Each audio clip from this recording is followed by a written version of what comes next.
Com a documentação que eu levantei, por causa da pesquisa e tudo mais, eu vi que isso é só a superfície do iceberg, ainda tem muito para baixo. Maria Leopoldina é tema da novela Novo Mundo, que acaba de estrear. Ainda bem que meu professor de português está comigo nessa viagem. De uma exposição no Rio de Janeiro e de uma nova biografia.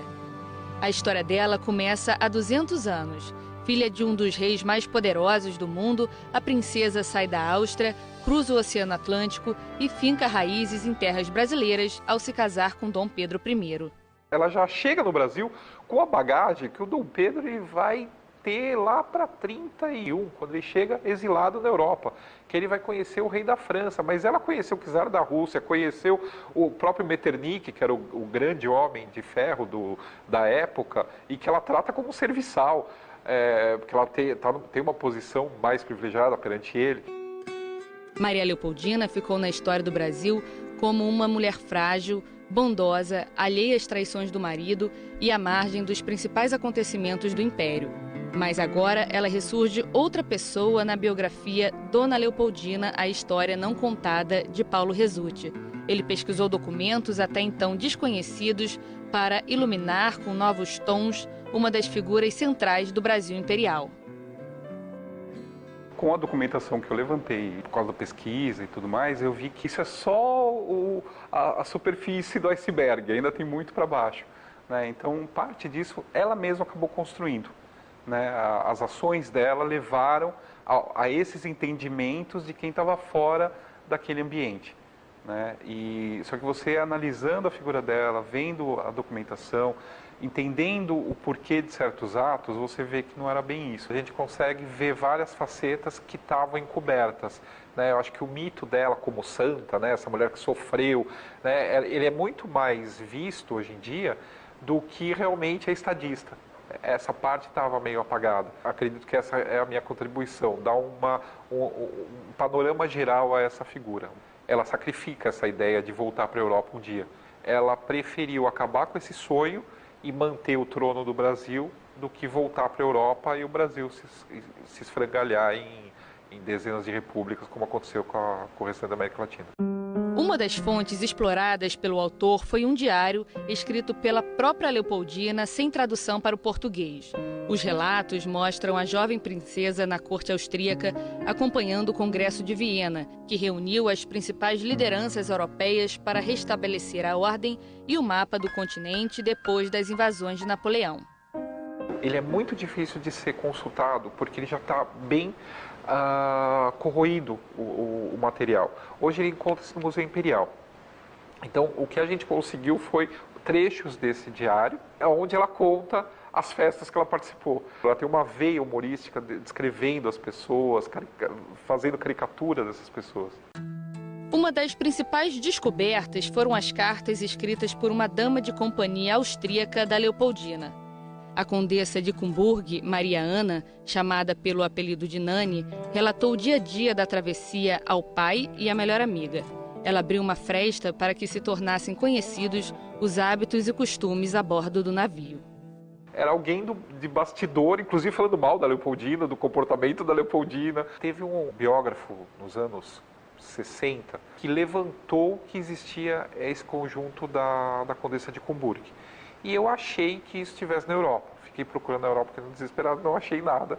Fui achar em São Paulo, no Instituto Hercule Florence, a parte dos diários. Eles não tinham muito o que fazer, né?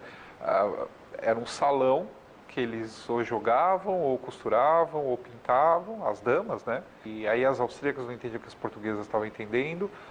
Quem tinha que fazer o meio do campo era a própria Leopoldina. Essa viagem está começando a valer a pena. Dom Pedro, dizem, é um dos príncipes mais lindos do mundo. Eu vou te mostrar uma coisa. Ele é muito lindo, ele é muito lindo. O livro também traz desenhos inéditos feitos por Friebeck, um pintor amador que viajou no mesmo navio de Leopoldina na função de auxiliar bibliotecário. Ele vem, diferente dos outros, no mesmo navio que ela, e ele vem desenhando, não tem o que fazer. Então ele começa a desenhar o dia a dia do navio. E aí nessa você vê, às vezes, alguns insights onde você percebe a Leopoldina, ou andando no castelo de proa, ou parada, vendo a festa de Netuno rolar, porque está passando na linha do Equador, né? Então você consegue ver esses flash, e sempre distante, porque ele, como um auxiliar de bibliotecário, não podia chegar perto. Leopoldina acaba enredada no triângulo amoroso mais famoso da história do Brasil, entre ela, Dom Pedro I e Domitila de Castro, a Marquesa de Santos. O livro mostra que Leopoldina não foi indiferente a essa traição como se imaginava. Pelo contrário. A gente vê que pelas cartas que ela trocava, os bilhetes que ela trocava entre os servidores dela, ou principalmente o Flash e o Schaffer, que não era bem assim, né? Ela chamava a Domitila de bruxa, e outras usava outros termos, e você via que ela se sentia incomodada com a presença da Domitila na corte. Ela finge não ver.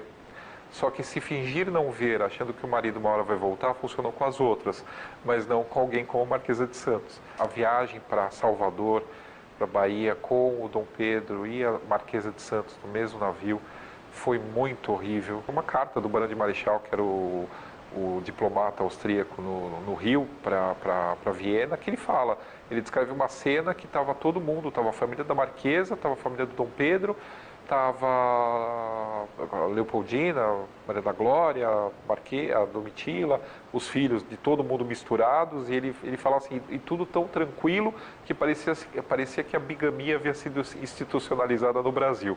Né? Então era público, né? E ela foi sofrendo essas humilhações. Leopoldina também é em destaque no Museu de Arte do Rio, o MAR.